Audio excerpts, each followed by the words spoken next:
What's up, dog? How you doing? Pretty good. What if we did just the whole show in unison? Just like I was like, "How are you doing?" Wait, no, it's good. Let's try. What's up? Oh, fuck! I know. I'm like, do we do the "What's up, dog"? Do the "How you doing"? We'll do the "How you doing." Okay.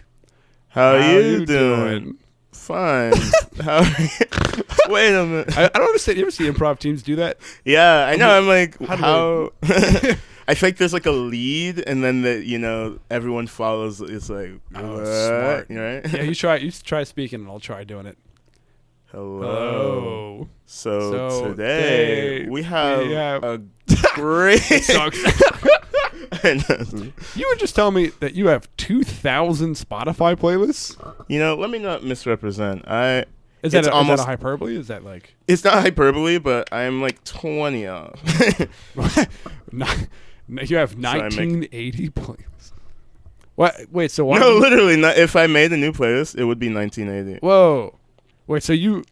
Why do you have? He has 1,980 Spotify playlists. It's just a little hobby that I have for myself, where I'm like, if I'm like listening to a song, and like I often do this when I'm high, but I'm listening to a song, and then I'm just like, wow, this song evokes this feeling, and then I'm like, that's a playlist, baby. And then sometimes it'll just be that, and then sometimes like another song will have that same feeling, so then I'll add it to the playlist. Wait, and then so you the have playlist will join. They'll get bigger over time. Most of them are like between, I would say, like 30 minutes to 2 hours. Some of them are as long as like 6 hours even. Wow. Of just like, sometimes it's just like really specific jazz, like types of jazz, or it's like inspired by like a movie or like a specific person, or like just a theme or an idea. It'll be like Audrey Hepburn. Yeah, like let me. Or something. Wait, so you have like recently? I'll tell you about one. Oh sure, please. There's a French movie called Fantastic Planet, or La Planète Sauvage. I've seen it. Yeah, it's on HBO Max. I was checking it out. Blue people, little tiny humans are like kept as little tiny pets. They're like scurrying around. It's like kind of cool. Yeah, they're trying to overthrow the Blue Order. But I have a playlist that is loosely inspired by it. And let's see how long it is. It's an hour 53 minutes, and it's longer than the movie. I know, and some of the songs are from the movie, but some of them are just like songs that kind of like evoke that same feeling for me when I listen to them. And like the feeling of the aesthetic of the movie. Yeah, the aesthetic, or even like the musical aesthetic. Because like, it's funny, I had heard the soundtrack to the movie before I'd seen the movie, because it's a good one. Yeah, I'm really into like hip hop, and there's this one producer, Madlib, who had like sampled the movie soundtrack on like a hip hop album I had heard a lot of times, and so then I was like, I'd listened to the soundtrack a few times, and I was like, whoa, it is kind of like cool that it's like this French like alien planet, whereas I don't know, it's just like a cool concept. Yeah, I think I don't usually know movies. It's funny. My old roommate showed me that movie. Yeah. So it's like unusual for me to know a specific weird French movie, but that's cool. Yeah. Did Madlib work with MF Doom? Yeah, they have like a famous Mad Villain was there. Yeah. Album. Yeah. Hell yeah. Mad Villainy. That one's so fire. And Doom's so fire. One of my favorite rappers for sure. Yeah. Hell yeah. Wait. So, but okay. I also have Spotify playlists for different moods, but I don't have 2,000. Yeah, I know. I know, and like some of them get like so like randomly specific. Like I'm like, what's your most specific playlist? Like the on-way you get from seeing a puppet master. Okay, these are the last ones that I've searched. Jim Henson. So we got La Planète Sauvage, Confound the Wise, Jazz Messengers. So Jazz Messengers. Yeah, there's a group like Horace Silver and the Jazz Messengers, and Art Blakey was the leader, I think. So sometimes it's like you'll have a specific band or song. Yeah, but even like, and then fruit out from there. You go, like, what other things are like this? And sometimes it'll even be like, it'll be a song that's not even from that like same person, but it's just like a song that I'm like, this is like what that idea feels like to me. I'm like, this is the Jazz Messengers. Like this is like that style. Can I ask, is there a ton of overlap, I assume? There definitely is overlap, which sometimes is fun, because like some playlists are kind of like, oh, there's like a clump of like 3 or 4 that like kind of explore the same idea from different sides. But then like sometimes you'll see songs and I'm like, how'd you make it into this playlist? You know, like, I don't know. They're like in conversation with each other. And by the way, folks, this is Michael, and he is a comedian in the New York scene. And I tell a few little jokey. Do I get a tight 5 in there? You've got the floor. The other day I was at a bar and a guy. I feel like we ended up talking about some more niche media. I feel like that's kind of like how we. Yeah, I know. I was like, we were talking about like different TikToks and so true. Like I don't know, so I mean, people know Adventure Time. But Pendleton Ward, the creator of that show, also did like a web series called Bravest Warriors that I feel like is underappreciated and underrated. And it was kind of like Adventure Time, but kind of like more teen, more angsty, and they even cursed a little bit. It was kind of like, whoa. They do the middle finger. I know, literally. It was kind of like, this isn't your mom's Adventure Time. It's funny because like Adventure Time would have the euphemisms or the stand-ins for curse words. Literally. And then Cartoon Network always let you like push a little bit. Like they were like, yeah. I remember on like a regular show, like I was like 11 or something, and in an episode they're like, "You just pissed me off." And I was like, "Yo," I'm like, they're changing the rules. I assume you're a big SpongeBob fan as well. Huge SpongeBob fan. Yeah, definitely informative. It's top 3 and it ain't 3 and it ain't 2. I mean, I don't know. I've never heard that said. Top 3 and it ain't 3 and it ain't 2. That's funny. Which one is it then? Numero uno. Whoa! Stop numero uno on our. I can quote too many episodes of SpongeBob. That's especially like first 4 seasons. Like, oh yeah. I feel like sometimes I'll just like. Someone will just say a topic, and I'm like, "Oh, this is like that one moment in season 3, episode 17." Do you I feel like do you have a categorical mind or like a taxonomy type stuff? Yeah, I feel like I was like a trivia kid when I was younger, and like I was really into it, and I've always loved just like random facts and like I don't know, trying to keep up with like as many little like names or tidbits or I don't know, just kind of like fragments of knowledge, and then you can kind of tie them to other things, and then sometimes someone will bring it up, and you're like, oh, like. I know, like you're like, oh, French composers, like, oh, like Ravel. Yeah, they're like, oh, okay. It's fun. It's fun. There's like the fact that I knew like the Mad Villainy, like or like, well, I mean, I knew that he had worked with MF Doom, but just knowing that and being able to go like, we both know the thing. Connection, and part of it's like I know you've listened to certain songs and enjoyed them, and then like I have this. It's you have like that shared ground, and then it's like it's almost like a shared language in a way. Yes, yeah, and it's just cool because I don't know, because there's so much implied of like, oh, you've gone out of your way to listen to a random MF Doom album. You know what I mean? That's and I've always been someone who like I love to like delve deep into things. Like they call it crate digging sometimes, but like when you like you're so into lore, you know the lore jargon. You know the jargon for knowing lore. The lore jargon. But it's like people who like go like listening to like hip hop songs or like usually like older songs, and then like trying to find the songs that were sampled, and then like listening to those, and then even listening to like songs kind of related to those, and like seeing like, oh, like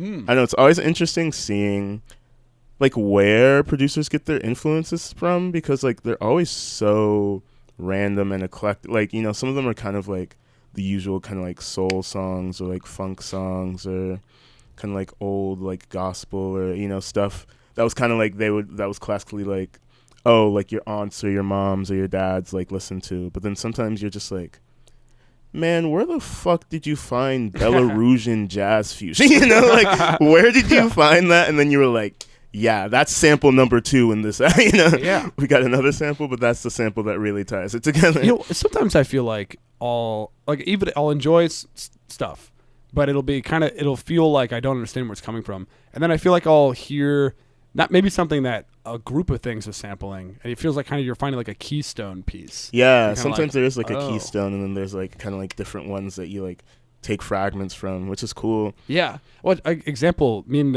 Cameron, we watched the movie The Great Escape the other night.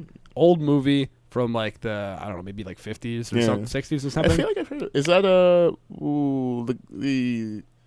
The guy who like had the house fall on him, was that? No. It's like it's American prisoners. It's in British and etc. It's pure prisoners of war in a German. Oh damn! Like that's prisoner of war much camp. more serious. Well, no, it's not. It's like kind of like a comedy in a certain. It's partly. It's like it kind of plays in that like yeah. Well, it's about them trying to escape. But you can see like watching them. Tragic comic in a way. Yeah, in a yeah, definitely. But it's got this Keystone typeness to it. Where it's like, oh, I see how that's influenced, like the TV show Recess. Yeah, it's like gets a lot of its inspiration from that. It's so like funny. really weird. Yeah. I know, like cartoons always have such like weird influences, and even like thinking back on SpongeBob, like there's so many random references, and I'm like, yeah, Nosferatu. Yeah, I know, like Nosferatu, like what? And there's this one joke that has been like burned into my mind since I saw it as a child, and it's in the episode Squidward the Unfriendly Ghost, and he's like using SpongeBob as his like manservant as like payback for all the like all the stress he caused him when he was alive, because SpongeBob thinks he's dead and is now like a ghost that's haunting him. And then so like he's like carrying Squidward on like almost like a little stretcher, and he's like moving him to different spots, and then Squidward's like, no, too hot, and then it's just like, no, too wet, and then you're like, they're in the ocean. And then the last one, it takes you to like this like weird like 1700 style like French painted background, and like he goes, no, Toulouse-Lautrec.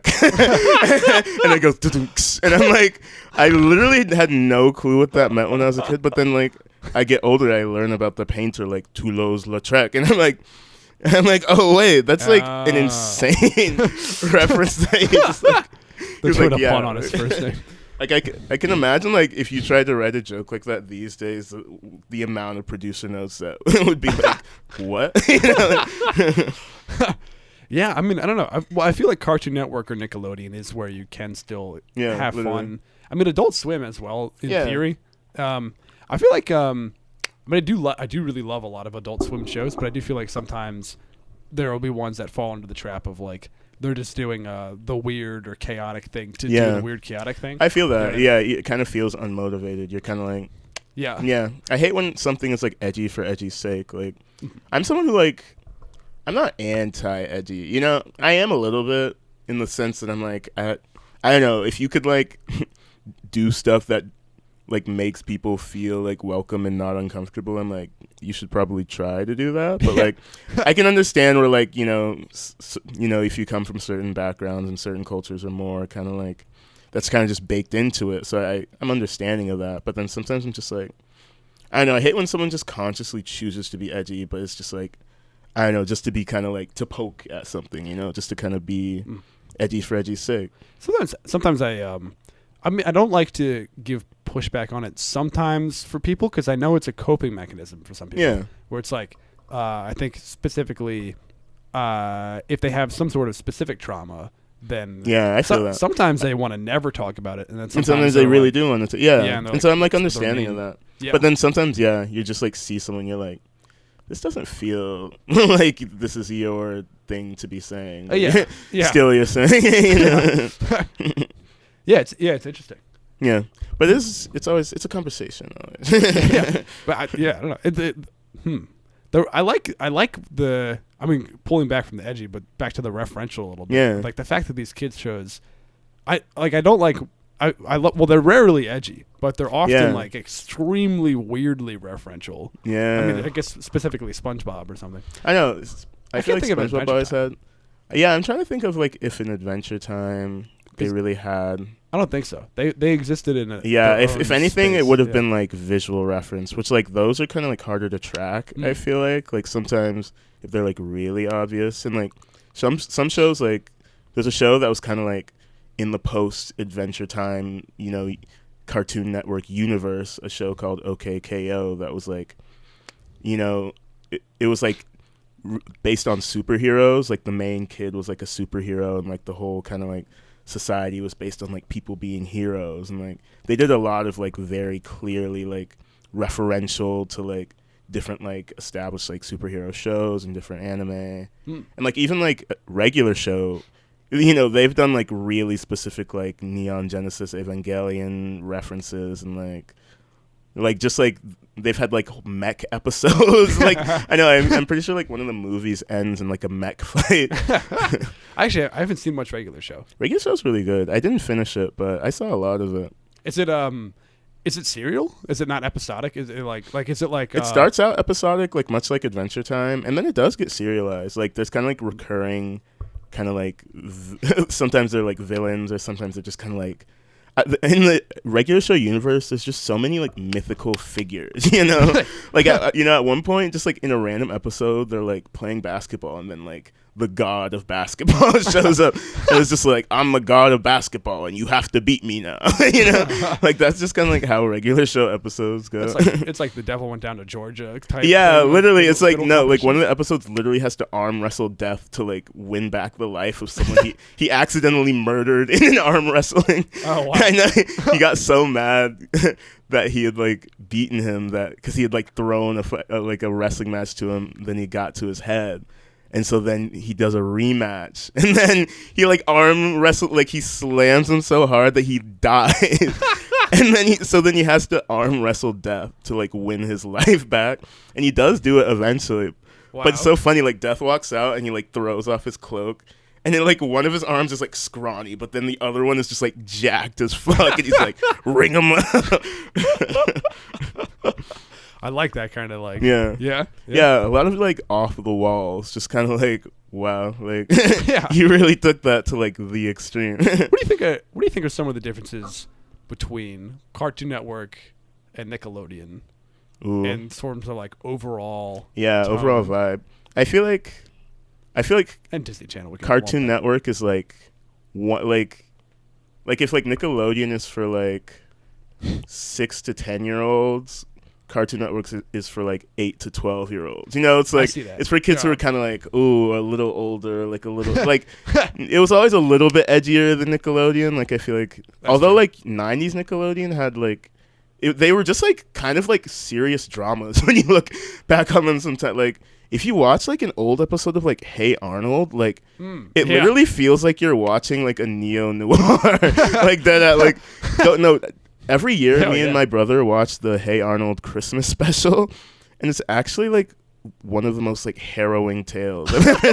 Like literally, so there's like a character in the show, which I'm like, I haven't watched that many episodes of the show, but I guess part of the premise of the show is like Arnold and I think his grandpa, they have like a bunch of different tenants who like live with them, and they kind of have like these different backgrounds, and one of the tenants is this guy named Mr. Nguyen, and he's from Vietnam. And like I know the daughter. Yeah, I know the daughter episode where it's like he had to like give up his daughter in Vietnam so that she could have like a better life in the States, and then he finally moves back and he can never track her down, and so they're doing like a secret Santa, and like Arnold is like, we're gonna get him his daughter back, you know, and it's just like, and they just do, you know, like, wow. and he reunites them, and it depends on like the unexpected like random act of kindness of a service worker, of like a government service worker in New York City, you know. It's like, whoa, like it really was a Christmas man. Damn. Yeah, but it's just like randomly like affecting. I'm like, no, reading Hey Arnold as a Neo like noir. It's an amazing lens. I'm like, I know, and they use so much really like jazz, like it's just like, yeah, like it's literally like, I wonder how deliberate it is that they're like kind of walking around this dark street. Like, yeah, literally, it ain't easy being a kid these days. Yeah, literally, that's like the theme. Wow, what the hell? Yeah, I love when like in the cartoon, like a kid is like jaded. It's like the Charlie Brown, like the just like. Like if you were smoking, like if you could smoke a cigarette right now, I feel like you would be. You know, like, damn.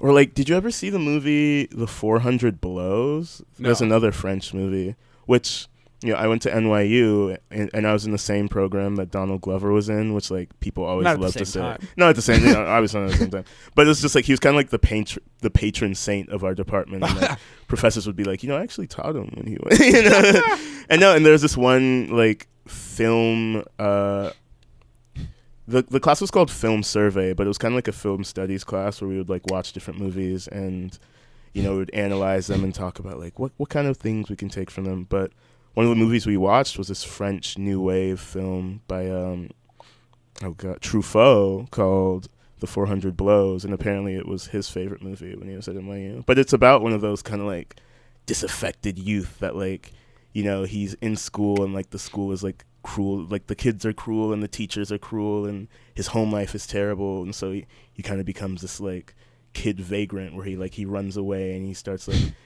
stealing to like buy stuff with this like gang of like ne'er-do-well friends, and he ends up in this like end of the line like boarding school by the beach where they're like giving him a psychological evaluation, and like I know it's almost like a like a moral play about like this is the state of the youth in France because of this like evil society that we live in, But I'm like, imagine him in a cartoon. He's like, shit's not how it used to be. Oh, yeah, 90s Nickelodeon. Yeah, he could definitely be in a 90s Nickelodeon, like a cartoon protagonist. Oh, for sure.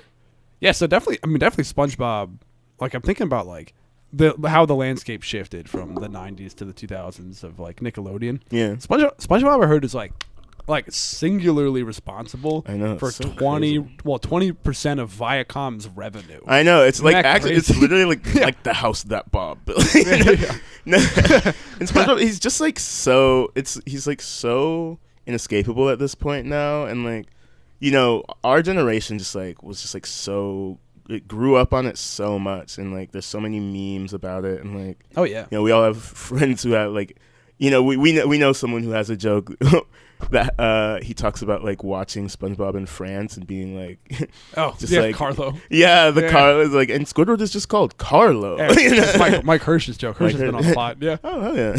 I didn't want to name it. But yeah, SpongeBob is just like so formative, and I was obsessed with it as a kid. Like there's just so many like the Sea Bear episode was so funny to me as a kid because it was just like he just keeps mauling them, and like it would just be like long. But it's so SpongeBob definitely it's like if the 90s was more Hey Arnold and like maybe more grounded stuff. I'm trying to think of SpongeBob like shifted to like more Rugrats absurdism and Rugrats would have been more that era. Whereas like I think Fairly Odd Parents was contemporary. Yeah, it was kind of contemporary with SpongeBob as well. I've heard the opinion before that if SpongeBob hadn't been the major hit, Fairly Odd Parents is like the second in line of like it Nickelodeon's forerunner show at the time. Yeah, and it was interesting that like the SpongeBob creator never made any other shows, but then Fairly Odd Parents, he did Danny Phantom too, and then he has his own like Phil Hartman. Has he done anything else? I assume. At one point, he was trying to start a Christian streaming service. Oh, he had like a hard fundamentalist Christian pivot, nice. Which was interesting. I'm like, you made a show about a boy who was a ghost and and a boy who had fairies that he wished to make weird hijinks. Did he have a pivot? Like, did he like? Are you saying pivot, or did he? I don't know if he Christian? always was. Right. Yeah, I would have to do more research. But yeah, like it later in it, like post Fairly Odd Parents, post Danny Phantom, he was like, he was like trying to push this like Christian streaming service, like literally like tried to make his own Christian streaming service. Yeah, and like there was a whole like weird fallout around it where it was like I guess like I don't know, the people were like, is it a scam or like Yeah, I would have to do more research to like really give you the full story. His question is like, was he always Christian and then finally like the power or was it one of those like it's always weird to me when like people convert late in life, because like I grew up very devoutly Christian and like it like controlled such a huge part of my life for so long, and then like I kind of left the church and I'm like, how'd that go? Yeah, it was kind of like, oh, this is nice. Yeah, I'm like, I have so much more free time for some. But it was like so I did like miss parts of it. Like God was cool. It was like it was cool to be like, oh yeah, like if you're good, you go to heaven, and then like you stop believing in God. You're like, oh yeah, I just like when I die, I die. But like you just got to make life meaningful. But then it's like sometimes you're in a plane and you're like, man, you're like, if I could, like I don't believe in you per se, but like, I grew up Jewish. And one thing I've stopped I've stopped doing any of it. And I don't know. Like, I assume you have also stopped. Yeah, doing I know. I only ever like sometimes when I go home for the holiday, I'll like go to church once or twice with my mom because she's still like very devoutly like Christian, and like she's Pentecostal, so they do like speaking in tongues, and like people will like run around like the church auditorium like in the Holy Ghost and like fall out. Yeah. Oh wow. Yeah. Literally. Have you ever done that? When you did believe, did you ever? I like spoke in tongues like a few times, which was like, I don't know, it's kind of a weird thing because they kind of like group hypnosis type. Yeah, it's kind of a group hypnosis, and it is kind of like just kind of like a group think, group speak, because they are kind of like mind idea. It's a divine language that God like deposits into your head, and it's like divinely ordained by God. But I'm like, it's just you're but going, but it's like how come everyone kind of like repeats a lot of the same syllables and phrases and like kind of syntax and like there's like a lot of like literally you're like it's kind of just like a mishmash of just like the different tongues you've heard, and then you just kind of like when you're just like really like. Because, like, the way they usually do, like, the baptism is, like, usually it's in, like, a baptismal service. And so, like, the service has already been going for, like, an hour and a half. And they're like, who here wants to receive the Spirit? Oh, they ask? They're like, the Holy Spirit of God. And then really? it's just, like, and then you come to the front, and then, like, the pastor. Yeah, it's just like, if you believe... tongues of fire will descend upon you, and then it's like shaking. We're trying to duel it like Harry Potter style, like I know, yeah. Literally. No, a lot of good times. But it is like you're like a kid, and like I would go to like church camp like every summer, and and so it's just like a very like. Like every year it's kind of like when you're gonna speak in, all your friends around you are like, like your oh man, yeah, I know, you're kind of like, oh, you haven't spoken tongues, yeah, like you're kind of like, oh man, I gotta speak in tongues, but you're like, all it is just. But I'm like, want to believe, yeah, but like I want to believe it, and when I was a kid, I like really did believe, so I was like, when is God gonna like divinely put it in my, yeah. But then at a point you just kind of like you just feel it, and you're just kind of like it's time. I don't know. Yeah. How did you lose faith in God? I'm not religious. I'm also an atheist. But how did you? I feel like it was like, I feel like I really firmly decided in college, and it was kind of like it had been happening like over time. I feel like from the time I was a teenager, I kind of was like pretty skeptical, and there were like always points where I was like, the way they treat gay people is always really weird. I'm like, that was always just one of those things that caused like friction, and I'm like, okay, but like, we reckon, those are just the, the wrong-headed Christians, but like God is like still out there and like still, but then you like, I don't know, you really start you keep having to go, no. You keep having to make exceptions. You're like, oh yeah, it's like, God is all powerful and all knowing and all loving and all kind, but then it's like suffering happens, but then it's like, oh, but it's all for a reason. But I'm like, but what reason? I don't know. It's just like, it's weird that like an all kind, all powerful, all knowing God would like allow certain like atrocities to happen. And so then it almost becomes a question of like, okay, so then one of them isn't true. It's like either he's not all knowing, so he's all powerful and all kind, but like, he just can't keep up with. He needs a secretary, or it's like he's not all powerful, but he is all knowing and all kind. So it's just like sometimes it's like my hands tied, man, like that. You got to get super God for that, and that guy trying to reach that guy, or it's just like he's not all kind, which is like kind of the worst of the three. It's like he's all knowing and all powerful, but then he just like chooses on this like divine whim that like that one's not severe enough for me to intervene. So it's just kind of like I don't know, like. Any one of those just felt like I was like, I don't think I want to believe in any one of those guys. That's a famous argument for against. I forget what it was. There's probably like a specific name for it, but that was just kind of like the one that like I was like, okay, like I definitely don't believe in like the Christian God for sure, and so there's kind of like other different like interpretations of God, and like I have a friend who like she identifies as Christian, but like she's kind of more spiritual, and like. The way she kind of understands God is kind of like the feeling you get when you're kind of like in awe of like nature or just like like a phenomenon or like I call that being in awe. Yeah, literally. I call that just having the feeling of awe. Yeah, but like sometimes she's like when the way she described it was like, you know, when I watch like sorry, not to be rude. No. Yeah, and it's not rude. It's just like the way different people like. Yeah. And you know, and one of our roommates, we had like just this one of those like random like 3 or 4 hour like 1 a.m. conversations where we were just like, what's everyone's stance on God and why? And like we were really like unpacking like different like our histories with religion and like. But yeah, out of that conversation, she was like, you know, like when I watch water boil, and like I see the water, like, you know, it's just on the pot and you put it on the fire and then it starts to boil, you're like, wow, that's God, you know, like, because it's like, you know, it is a scientific phenomenon, but it's just like crazy that it's like, wow, the water, it really just changed because you just put it. I know, it's just kind of like being in awe of like, wow, this is kind of like the world we live in, and like, or like when she sees like the wind go through the trees and like sees how big like a tree really is, it's just like, that's God. And I'm like, that's an interesting way to see it, and I'm like, I don't think I like subscribe to that, but I, you know. Yeah, it feels like just a linguistic jump of going like the word awe being connected to religion and going all right. When but I think get it that also specific feeling of whatever that body sensation is. I've decided that it is. And it's God, a way to kind of like keep God in your life, because I think like I don't know, I'm definitely not a Christian anymore, but like I still can appreciate certain aspects of like Christian life and like Christian thought in a way, because it's like, you know, my mom is still very Christian and like she gets a lot out of it, and like I just don't get that much out of it. Like it's like kind of nice to see people every once in a while.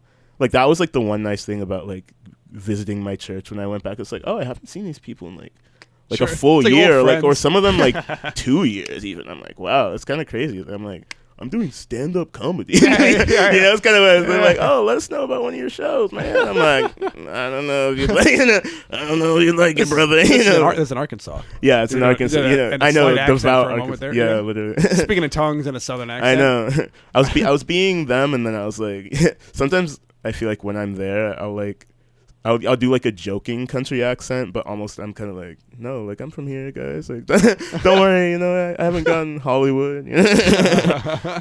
But yeah, it's growing up religious was interesting, and like, I don't think I would like raise a kid religious if I had one, and like, I don't know. I always say there is value to it, but I think religion is often used as a tool of oppression, or kind of just like, I don't know, it's kind of a cultural signifier, and it's like, it's one of those things that can like really benefit you in a lot of ways if you're willing to make certain sacrifices. And I'm like, sometimes I just feel like the sacrifices are too large, or it's just like something that's like, it shouldn't have to be a choice, you know, like you shouldn't have to choose this or this. Like there's room for both in some ways. I view it as so just to tip my hand is like, I mean, just the idea of like baby in the bathwater, I view it as having way too much bathwater. Yeah. Like it's like there's one baby in massive several Olympic-sized swimming pools of bathwater. I think I understand that people get a lot out of it, but I think that it fundamentally is a bad regressive series of ideas that keep you from learning accurate good ideas. I feel that that hinder both you in the long run as well as the larger society. So it's like there's non-science, like from a like I view science as like good. Now I think I went through like my process was like a much more Reddit atheist process, like as a teenager, much more like sort of like very aggressively going against it. I feel that all the like, you know, all the like logic, like Pascal's wager being dumb because you can add every religion to it. Kind of like really going through it in like a really logical, really like methodical kind of. Yeah, methodical. I was about to say, are you a fan of Kant by any chance? I've been like watching philosophy lectures on YouTube randomly. They've been like suggested in my recommended, and every once in a while I'll watch them. I'm like, now I know a little bit about, you know, Heidegger, you know. But I guess part what I'm trying to say is like I have a very deeply negative opinion about religion. I feel that. Where I not only would I mine's like net negative. Yeah. Well, it's almost like neutral, because it's like as an idea, like at its purest essential, it's just like, oh, it's just a place where you go have a good time with people you love, and you guys try and make the world a better place. I'm like, yeah, like Yeah. in that sense of it, that's the baby. You know, like that's the baby, and then like and then the material reality of the bathwater comes, rushing in. And a part of it too is like people talk about the idea of the community. It's like, well, then it fundamentally becomes an in-group. Yeah, it becomes not that in-groups and out-groups are always bad, but in and it's like they always talk about like how like they're welcoming to all, but it's like you're not though. Yeah, you're very specifically not. Yeah, welcome to everybody who doesn't do these things we don't like. yeah. I don't know. It's just I have a lot of big issues with it. Yeah. But it's interesting to hear that you've come to. I know. I came full. Journey. I don't think I would ever return to the church unless it was like one of those like gay churches where they're like, we don't believe in God, but like we just do some songs every once in a while. I know that is one of the good things about church too, is like sometimes the music slaps. And I'm like, I can't deny that. Sometimes it's kind of like that, like the like Hillsong type like Christian contemporary rock. Sometimes I'm just like, man, this shit is ass. And the church I went to was like very kind of like trying to be like Hillsong, and like did a lot of those like Christian rock, like Jesus lead me. Like, I'm okay, like there's like a Christian rock band called like Skillet, and I'm like, they always had funny Skrillex. Yeah, I know, literally Skillet X Skrillex. They're always like Christian artists. You were like, sometimes they would like gain legitimacy because they like a regular non-Christian artist would like work with them. It's like, no, see, like we make music. What am I thinking? Like I don't. Part of the thing, some of the stuff I really like about Judaism was like. I guess some of the music, but also the like the food and the like the holidays and events. Yeah, and I've stopped going. Like I know a lot of people that I know who are not religious and still Jewish. Still observe some holidays. Still culturally Jewish. I'm not. I've refused to go. I don't know. Do you think you'd ever go back for like a few events? Or? Maybe. Yeah. I don't know. I know because some of them I could understand how like certain parts of like the restrictive aspects of them can be like annoying, and you're like, I just don't want to like like why am I subjecting myself to like a random like like you can only eat this today. yeah I mean literally, the holiday like Passover when they do like the Seder, I mean it used to be sort of a fun thing, but have you ever been to a Seder? I haven't been to a Seder, but I've like seen like some of what happens at the Seder. Yeah, they all gather around, they like read I can't do the reading part, and it's like you're asked to do it. Like there's a part where is it like in Hebrew too? Or? No, it's actually well there's singing in Hebrew, but like there's parts where like everybody at the table takes turns like reading this like packet, and it gets to me and like I have to like read like several paragraphs about how like God has given us this like bounce. Not God has given us this food. It's like God has freed us and we're happy. And it just doesn't jibe with you. Yeah. Not only do I not believe in the God. And I've talked about this twice on the podcast at least before, but the Jews were never slaves in Egypt. There's no archaeological evidence for that. Not to be like a conspiracy type guy, but that's literally just like historically not true. Like that's just like inaccurate. There was a time when Egypt did have control over the Judea lands, but that's not like quite the same. Yeah, it was more kind of like they were kind of like feeder colonies versus being like But like there's no like the Jews were never like in fucking like captitude and like captitude in the maybe like isolated Jews, but it wasn't like it wasn't like a systemic mass, like there's not a single piece of like Hebrew pottery, for example, that's been discovered in like what's the capital of Egypt again? Cairo. That's the one. Yeah. You know what I mean? Anyway, not the point. The point is it feels so fake to me. It feels like this big performance that I'm doing. I know. I definitely feel that. And sometimes it's like, I know. But then sometimes that's a nice thing about like going to church and like not believing is like I can kind of like distance myself when I'm there. And that like I was able to do that because like,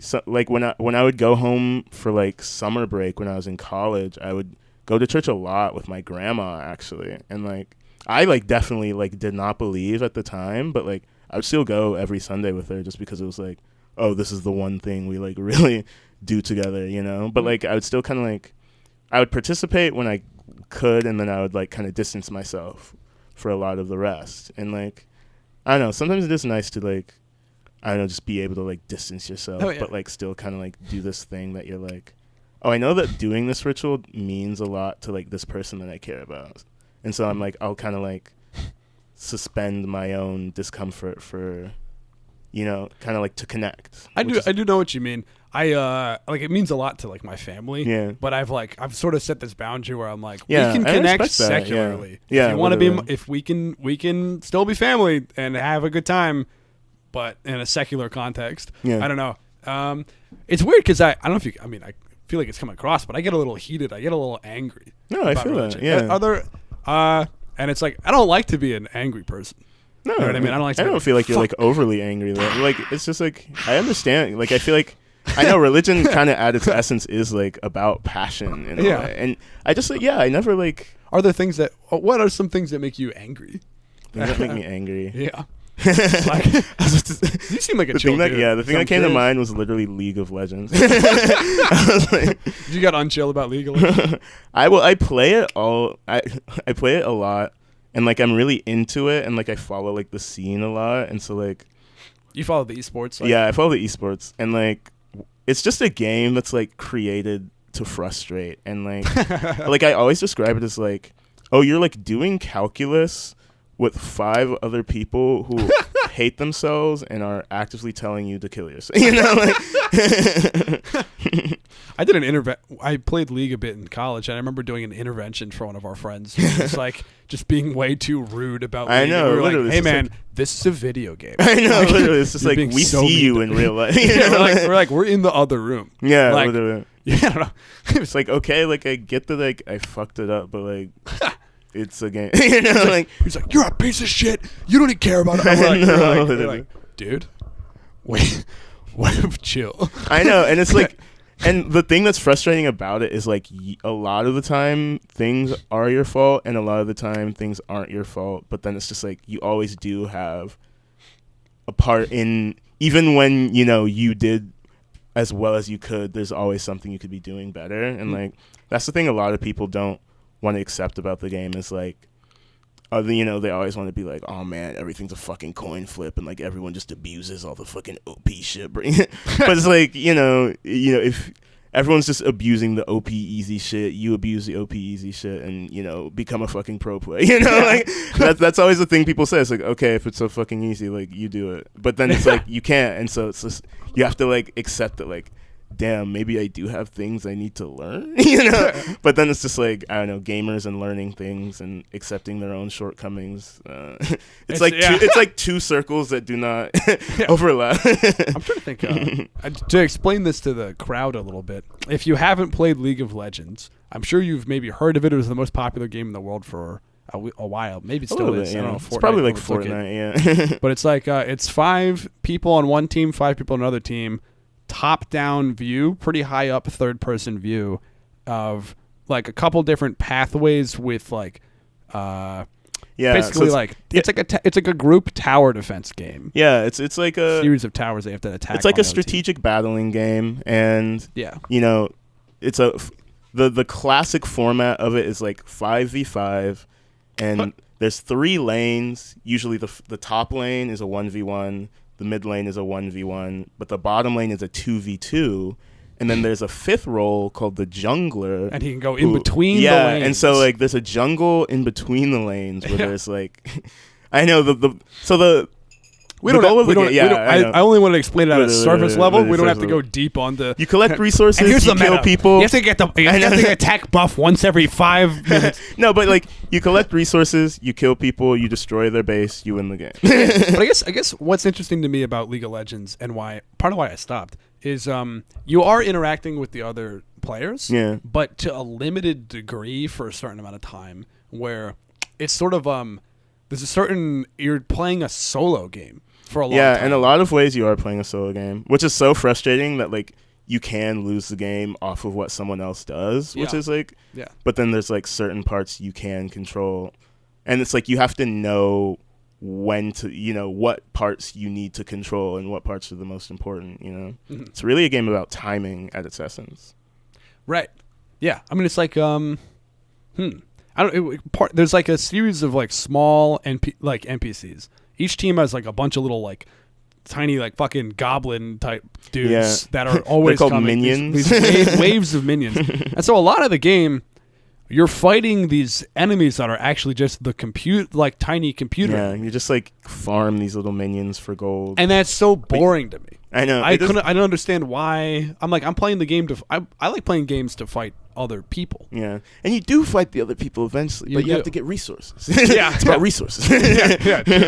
And I do like resource management games like Minecraft, or I've been playing Valheim a lot, which is fun. But part of it's like with League, it's like, all right, I have to start from scratch every game. Yeah, every game, and it's just like that annoyed me. I know, it's just and it's just a game that like so much of it is annoying, but it has such like a rabid fan base and like so many players, and it's just like, how long have you been playing for? Like what? Since like 7th grade. Yeah, so I've been playing for a while. And yeah, I've kind of grown up with it in a way. So it's like, I don't know, I'm kind of like with it for life, even though like I play it as little as I can, which is like, I feel like once every 3 or 4 days, or like if it's like one of those weekends, I'll play it like 2 days, maybe 3 days in a row, like at most. Part of it is that a solo game is I don't mean a solo game. I mean a single game is at least 20 minutes. It's 25 minutes to like, man, I deadass had a game that was like 75 minutes. Yeah, fuck that. And I lost. and like after those kinds of games, you literally like you don't even want to like look at yourself. You're just like, man, like what? Why did I choose to play League of Legends?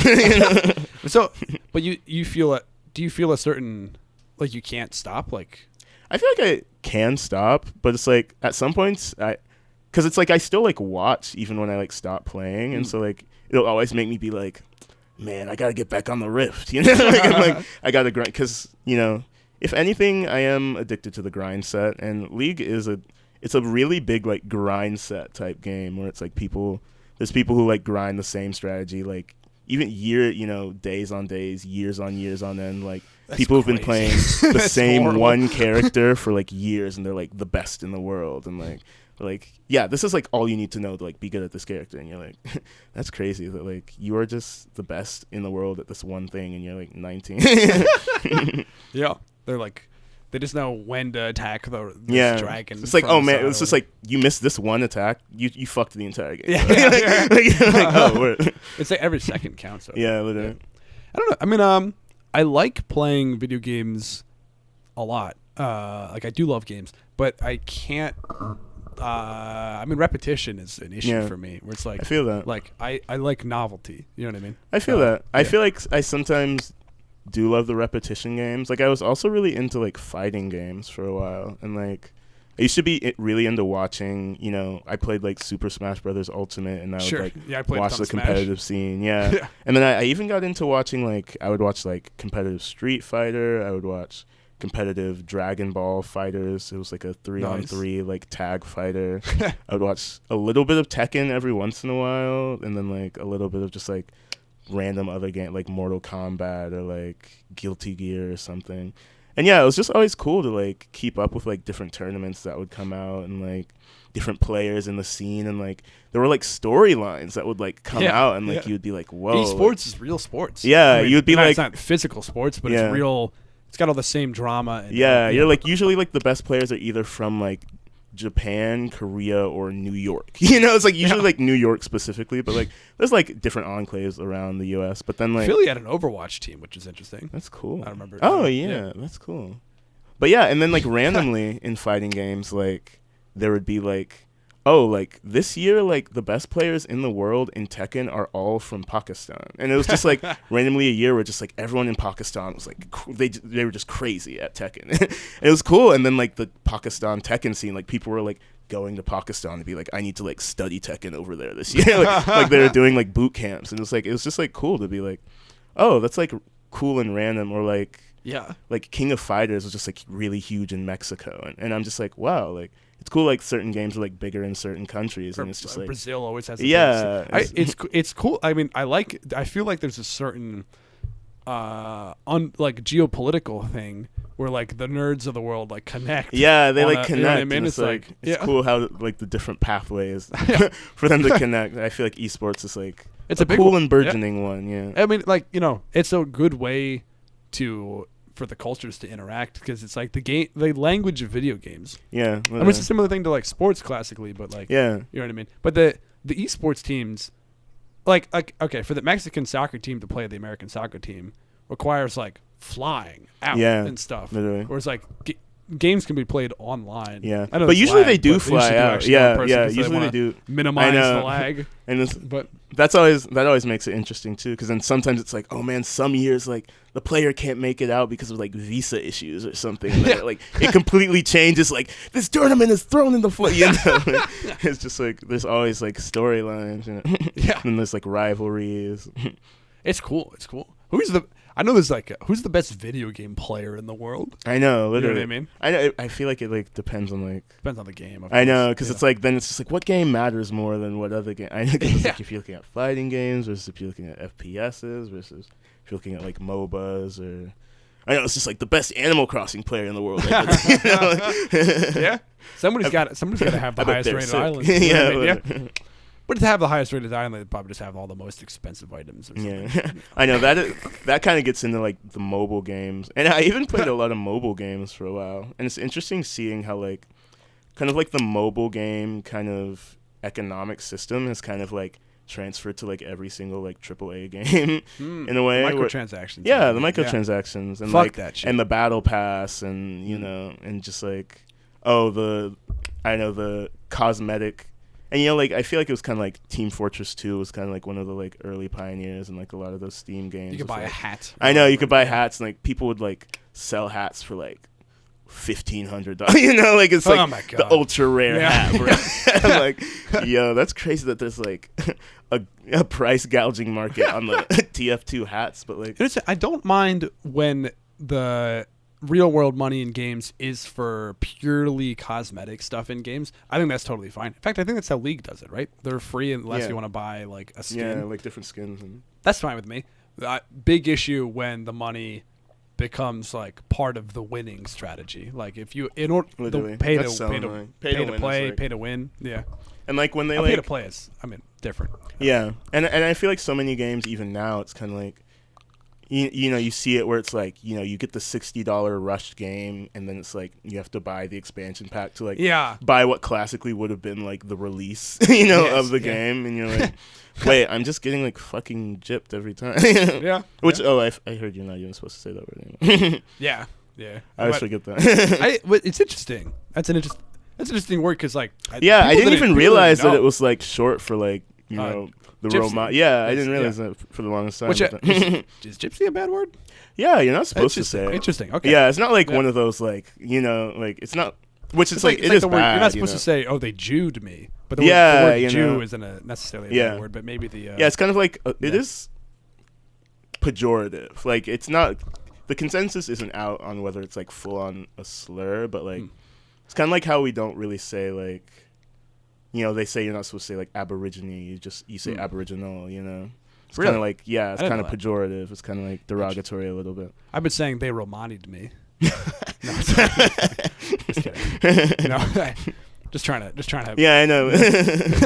But yeah, no. I mean, and the Aboriginal struggle is interesting. Yeah. My friend Miso. Did you meet Miso when they were in town? Yeah. They were cool. Yeah. Well, I mean, they're from Australia, and so they talk a lot about how like they do a lot of the land acknowledgement stuff. That's always interesting to me. Oh yeah, it's like for the goal of like reparations. Yeah, but it's interesting where like in America we have all these like contracts with the Native Americans that have been either like broken or they've been like false promises, et cetera, et cetera. Literally. But we do at least have like sort of these like military secessions or whatever, or I don't know if secessions are the right word. Anyway, things have been ceded on like pieces of paper, which we still stole, we still forced the signing, et cetera, et cetera. Yeah. But what's interesting is that Australia doesn't even have any of that for the most part. It's like a lot of like, just kind of I might be speaking out of my ass here, but no, not even verbal. Just like purely like the Aboriginals never ceded. They were never like, no, it's cool that you're here now. I think it was like fully like just like straight the up. full like annexation. They're just going like, yeah, we don't really, they just kind of manpowered it, which for sure. It's kind of like that's kind of like what happened with Hawaii, where it was just like, Yeah, we're just here now, so Yeah. sorry about that. Sorry. Yeah. Yeah. And that sucks. It's tough. And it sucks because it's like, I feel like living in one of these like, colonial neo-capitalist countries, that's on this like one of these settler colonies. It's tough to be like, oh, you like want to like return land, but then you're like, but then where do I go? I feel like that's kind of like the unspoken, like in these land acknowledgments. It's like, okay, then like give it back. Oh, this is we're sitting on their land. Oh, we should probably leave. Part of it's like the second step. Part of it's like, well, because you can't uproot New York and give it back to the Manhattan tribe. Which is like, if we like revolted, like if we really wanted to. So the goal is reparations of some sort. Yeah. Hopefully, because it's like I feel like a lot of people I feel like who talk about land acknowledgement don't even talk about reparations that often. But I'm like, I hope that that does seem like a good like next step for like people who do land acknowledgements. Like I'm all for them in idea, but like I just feel like sometimes in practice it just feels like a lot of lip service. Yeah, for sure. Yeah, I mean, especially if it's like. That would be like universities or something that do it, but it's like this fully no secondary element. And by the way, it's one. Okay, if you and I do like a land acknowledgement where we're like, by the way, like, we made this video on this land, etc., and the reason we do this is for the goal of reparations. If a university goes, we acknowledge that this is whatever land, it's like, well, you're the one in the position of power. Yeah, like you literally could materially like. Yeah, exactly. You could do something about it. Yeah, it's crazy. So that's where the lip service is. Yeah, like, exactly. You're just doing the woke thing. You know what I mean? Yeah. But I know. I feel like land acknowledgements. I'm just doing the woke thing as well. Anyway, folks. What? And I feel like that. I know people turned woke into like this like kind of like a pejorative term, but. It's good to be like aware of what's happening in the world and like trying to do the right one. Like I don't know, people always shit on like, man, these woke politically correct freaking liberal, but like I don't know, like would you rather be asleep? They talk about these sheeple who like don't see anything, but then you're literally siding with the asleep. If you're not awake, you're asleep. I don't know, like you said it, not me. I'm not woke. I'm fucking sleeping. I mean, I'm certainly pro woke. I do think there is the issue of what we're saying of like lip service. How much of it is lip service versus how much of it? Yeah, is it like? You know what I mean? Do you actually care about this and want to like do something to change something, or are you kind of like? Bark I feel like, no bite. Yeah, because like I feel like some people kind of like are apathetic in a way, and so then they kind of like poke holes in people who give a lot of lip service because they're just like, oh man, like at least I'm not like. Being like two-faced, at least I'm not like talking a big talk, but then like, back it up. But then it's just like, but then how good is apathy, like I feel like there's kind of like a middle ground where it's like, you strive and you try your best to like be on the right side of things and like try and like materially support as many causes as you can. But then it's like, at the end of the day, like unless you're in a position of power, like it's really not like you can do your part, but like, and you can't be asked to 24/7 be like. I mean, I'm helping. Everybody. I don't want to have to pull out the Shinzo Abe doohickey. Like, I don't know. Short of that, like I don't know. And by the way, we're coming up in an hour. Would you like to take a break or keep going for this second? How are you feeling? I might take a break briefly. I'm gonna take a break. Do a little bathroom. Do a little. Have a bag of chips that I'll dig into. Absolutely. Do you have anything you want to plug for the people? I have a show February 28th, 7 p.m. at Secret Pour, Warm Apple Pie Comedy. I'm on. Yeah, Sean Duffy and Ben Loftus. And then March 31st on Live Forever. March 11th. Not March 31st. March 11th. March 11th is on my show, Live Forever. See, I said 31st because I saw the 3 and then I saw the 11 and then I was like, oh, 30. They in your mind. Yeah, I see what you're saying. And I also do have a show that I'm planning on the 31st at Life World, but details to come. Oh, but cool. Like, you got your own show on there. Yeah, I host a show with this person, Emma Callahan. It's called Hey Lol. This will be show number 3. But yeah, if you're free on the 31st. But March 11th, Live Forever, BCC. Yeah, hell yeah. 7:30. 7 p.m. 7 p.m. Yeah. 7 p.m. Shit. Maybe I should say 6:30 so people get there. I feel like it said 6:30 doors, 7 p.m. But then I just conflated sevens. Yeah. Yeah, maybe. But anyway, fucking yeah. And follow Michael online. What's my Instagram is Jaquan the Great. JQWON the Great. And Twitter? Same thing. Twitter is Mycicle Oily Skin. I'll tag him in the thing. Yeah. All right. Yeah. Surf's up. Cowabunga, dude. Bye. Oh wait, part 2 is on Patreon. It's only $4 a month. Ooh, it's Patreon like exclusive. imagine you bought like half of a hoagie. That's how cheap it is to get every episode, every bonus episode. Imagine it's forego. I'm not telling you to forego half a hoagie. I'm saying buy a hoagie as well. But then you'd also, with only $4 a month on the Patreon, it's every bonus ep with the people. Bye.